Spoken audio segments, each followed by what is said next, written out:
everybody, and welcome to another edition of Faith Greater Than Fear. You know, we started these here at GNPI, Good News Products International, almost 18 months ago when all of us experienced lockdown and a global pandemic hit our humanity. And since then, I've had the opportunity to interview lots of people. We're pushing close to 100 people now in terms of people of faith and how the pandemic has affected them personally and in their workspace and in their ministry space and in their family and in their neighborhoods and their churches and communities.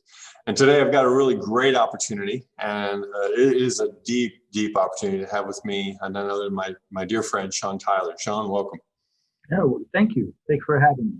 Absolutely. Shawn is in Lubbock, Texas. And Shawn, let our audience know just a little bit about yourself. How many years married, to whom, what you do right now, and a little bit of the past of your livelihood and what you did. Well, I can say my name is Shawn Tyler. I'm married to Linda, and we've been married later this year, 43 years. A long time. Currently, I serve as an instructor at Lubbock Christian University. I teach missions and Bible. I'm also the director for Mission Link, an institute for missions there at Lubbock Christian University. And I'm also what you call missionary in residence at Quaker Avenue Church of Christ, a sponsoring church for us who sent us to the mission field in 1981. And we worked in Kitale, Kenya, together with Mike and Carolyn and two other families. And we were there from 1981 to 94, and then transitioned over into Mbali, Uganda in 95 up until 2012. So for us missionaries, we say that's 31 years on the mission field. And since that time, when we came back, I've been able to travel back to East Africa every summer, sometimes twice in a year. Since 2012 up to present, except last year. And I'm sure that we'll get to talk about that in just a minute. We do. And so last year there was no traveling, which was hard for me and hard for you, after decades of being used to doing a lot of that. So there was kind of a global sabbatical all of us were put on. And what lessons did you and maybe your lovely wife, Linda, come away with that as we go into 2021? You said, I don't want to lose these. I want to keep these. And I think our audience would like to know those as well.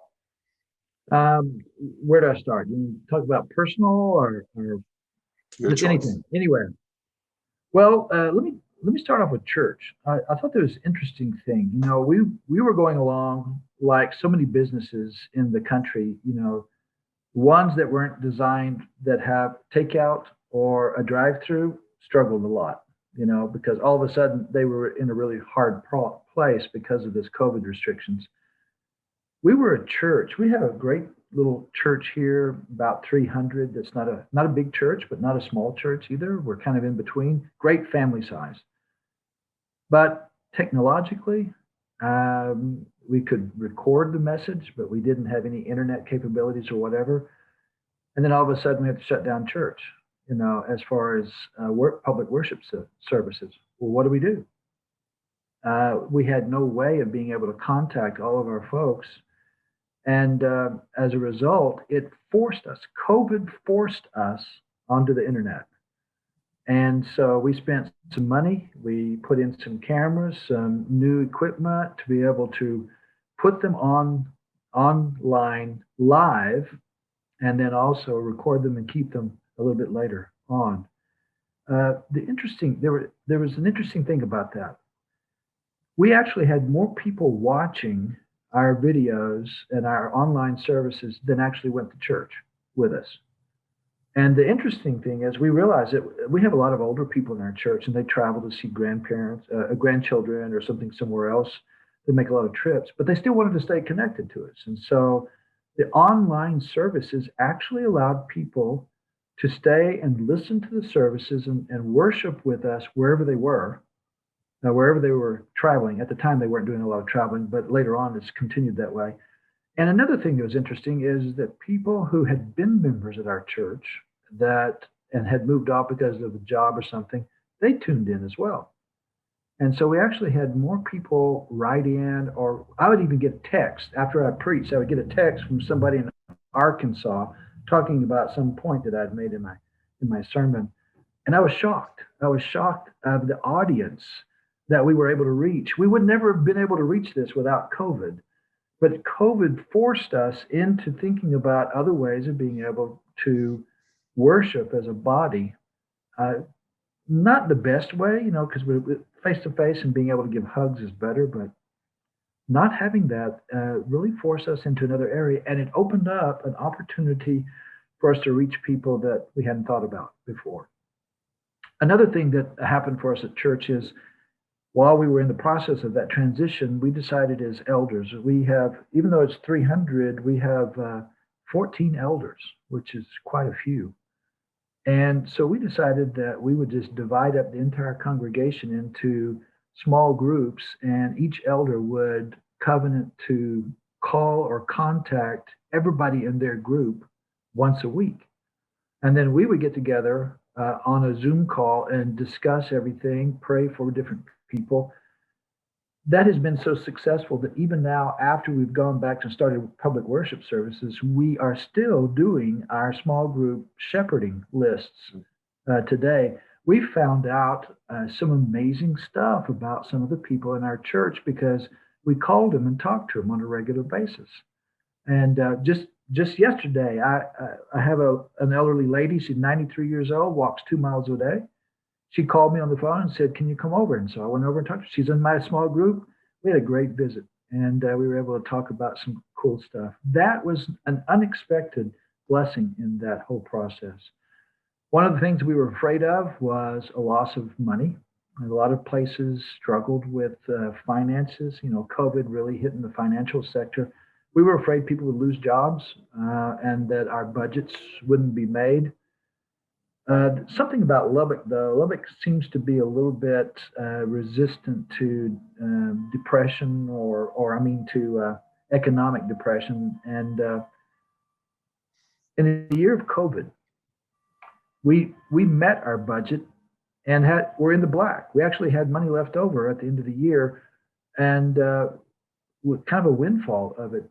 It was amazing, the faithfulness of the people in the church and their generosity to help us make our budgets, and they were very generous. And we get another perspective of the folks here about how good they are and how committed they are to worshiping as a community. On the university side, teaching, oh my goodness, when most of the country shut down and said no schooling, no nothing, Lubbock Christian University decided to continue, a private school, decided to continue in-class instruction, face-to-face instruction. But they gave out several things. One of them is everybody had to wear a mask, including the instructor. And they put spray bottles of disinfectant and paper towels, and you wipe down all the desks in between classes. And they kept records.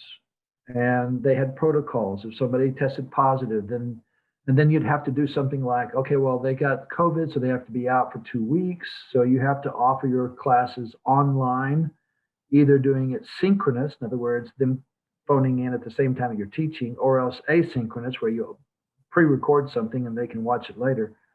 I chose to do synchronous, which meant that I would be teaching the class, and then I would have a line of little faces around the edges of people who were at home and separated from somewhere else.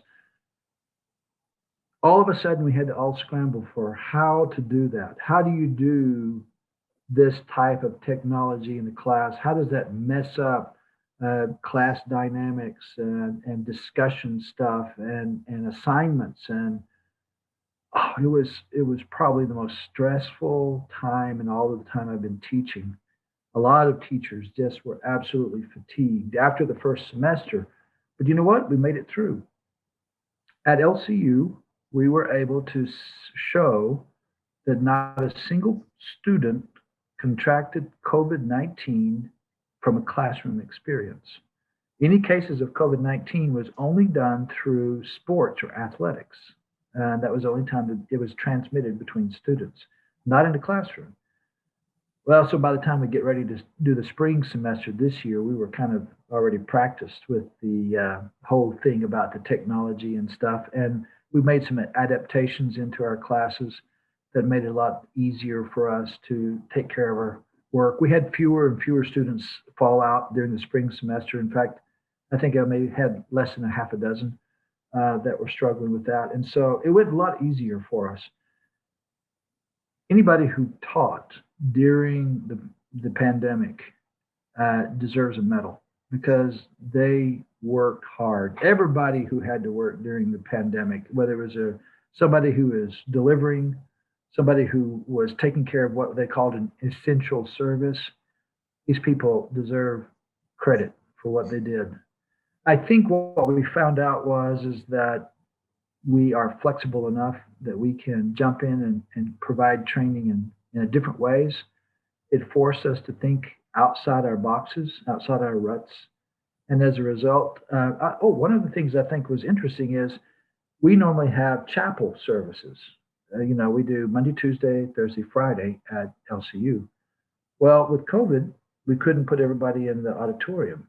So with distancing, we had to do break Monday up into Monday and Tuesday. Then we offered 10 chapel services online, which we'd never done before. And then we broke up all the rest of the people into small groups on Fridays. The positive impact of the small groups was so popular and so good that LCU has decided that they will not go back to a chapel service on Fridays. We will continue to do the small groups because of the impact it had on the students. And we've discovered that for students who miss because of sickness or whatever, they can make up chapels by doing the ones online. We will continue to do online chapels. And so the COVID thing necessitated different approaches to chapel, and some of those are just not going to go away. We found out that they were actually a blessing in disguise. You want to say something? We see the elements in the church, if I can recount a little bit there, the technology helped you to connect. You actually had engagement that you talked about, and then you had continuance of things that would, after you were able to meet back together again, that you are going to keep as you elders shepherd, which is what good elders always do. And then in the school side, you had, again, this discovery that God took care of you all as a body, as a school. And then also that you discovered this high value of community that was there in the small groups, so that just like in the church sector, so also in the education sector. And one, it was the more aged, and it was college age kids, but the same need and hunger. What, Shawn, you learned, you talked about flexibility. Any other lessons you say, this is what I've walked away with? And then we're going to get into the other question is what do you perceive as a person who's lived globally? I've had the opportunity to know you since 1984. I'll let people do the math. The person who travels like you do globally, what are the things God is saying, first to you personally, and secondly to us as a nation and as a church, Big C? I can't help but think that Americans, me personally, we get into ruts, we get into routines, we fill our lives with so much busyness, and in fact we wear busyness like a badge of honor. Like, oh, I'm so busy, oh, I can't help, and truth be told, most of that should go away. Most of us should spend more time resting, creating a Sabbath space in our week, whether it be 4 hours here or whatever. We need to declutter our schedules and spend more time on family and on each other and in our reading and faith with God. COVID forced me to not be able to have such a busy social calendar, not be able to go out and eat a whole bunch of times or run to the movies or do whatever we want to do to entertain ourselves. And spend more time at home, spend more time reading, more time resting, more time family. And I think our relationships are better because of it. I think the relationship this way is better, and this way is better. And um, I was talking to Linda just the other day and saying we actually need to write into our calendars a Sabbath rest.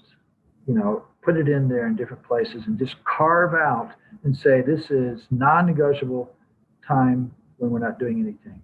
And then we can sit and refresh ourselves with whatever we want to do during that time or not do during that time. That's been so helpful for kind of reprioritizing family time. That's been very, very important, I think, for me. Um, I think for the world, I think it should be pretty obvious that the haves and have-nots is very different. I mean, we're looking at what, 60% or more of the United States, 330 million people have had at least one injection or not. A lot of countries around the world are lucky if they get 200,000 samples and don't have the access and ability to even be able to deliver that to very many people. A lot of these countries face the pandemic with little resources. Hey, right in the middle of ours, our government sit around and just decided to print $1 trillion to help businesses and airlines and stuff. We had the ability with our resources to be able to do that. The majority of the world had no such resources. And the struggle with a little primary school over in Kenya, you know, the government says, hey, you got to continue on. You go visit face to face. Do you get resources? No. Do you get any kind of masks? No. You have to buy them yourself. You know, on and on and on. We saw people struggle with that in a different place. We're blessed. Oh my goodness, we're blessed. Here we're extremely rich. We need to reprioritize ourselves, though. In a country that is so divided politically, it's been amazing how well we've been able to pull together in our little local community and over so many things. So anyway. Well, the element and a theme that comes through in a lot of the people I've talked to has been this thing about community and this thing about Sabbath. I think our generation and the one that our parents were in, they literally, we live to work.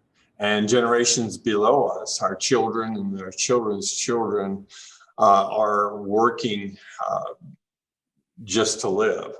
In other words, they realize, I think the priority is to enjoy God's creation, to enjoy community, enjoy one another better, enjoy the Lord better and his blessings. And then you highlighted about how much we have been blessed as a nation. And even as we speak here, we have countries that are going through tremendous heartache with another variant version of COVID-19. Places like Nepal, Pakistan, India, and others could be listed. So we are definitely not only blessed in that it's tapered away, but we are also blessed with, as you cited, the resources, both human and financial. You know, I laughed. There was a story. We had one fellow in our church. His name is C.J. Solomon. He was a World War II POW. Spent 2 years in concentration camps, came out of it, 95 years old. His kids got onto him during COVID because he was getting out and traveling around, going to stores and stuff like that. And he said, isn't it supposed to be the other way around? Aren't we supposed to be telling our children to be careful, not our children telling us to be careful? And it was just funny. It's funny. Well, and they have been, and people like my father-in-law and others, we've been around. This isn't our first rodeo. They have dealt with pandemics before. They have dealt with world wars, not just local conflicts before. They have dealt with and lived through things like the Great Depression before. And so this is not their first rodeo. And I think there was something to learn from those with, yes, to be wise because of compromised health situations. But for many people of faith, there was a boldness that was there that was really to be admired. So in closing, what would you like to tell our audience? What's Shawn Tyler taking away? What's God saying to Shawn? We have a couple of minutes here to finish up. I think if I was going to say anything, what may look like a really bad thing may have a silver lining in it. I think that what we need to realize is that it's not all doom and gloom, that within every tragedy is an opportunity. Within every crisis, there's an opportunity to be a light in the darkness. And we have the opportunity to respond differently than the majority. And that difference, I think, is attractive to people who struggle.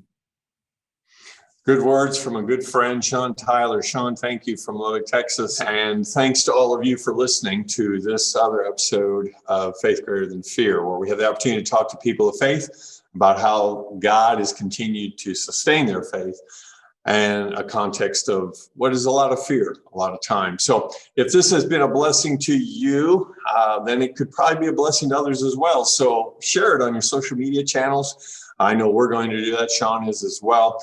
And we have a podcast version of this as well. And so we have these fresh once a month interviews, and then we have a combined one that comes out every 2 weeks, and you'll want to stay tuned for that as well, where we had some of the best of our interviews in 2020. So from Shawn Tyler in Lubbock, Texas, and myself, Mike Schrage at GNPI here in Joplin, Missouri, we wish you a wonderful day and God's blessings to you as your faith stays greater than your fear.